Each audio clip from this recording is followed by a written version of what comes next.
TNT versus NLEX. This is our match hype. Nothing gets more crucial than this. Simula na ng PBA Governors Cup quarterfinals at unang maghaharap bukas ang Governors Cup defending champions TNT Tropang Giga at NLEX Road Warriors.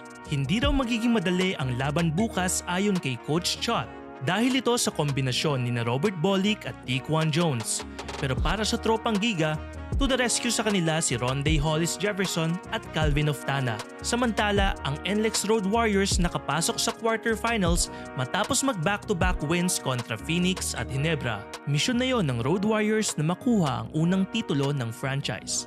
Si Tiquan Jones na pumalit kay Mike Henry at ang mga veterano ng NLEX handang banggain ang depensa ng TNT. Sino kaya sa kanila ang makakatikim ng unang panalo sa Best of 5 series? For more on this match hype, visit onesports.ph.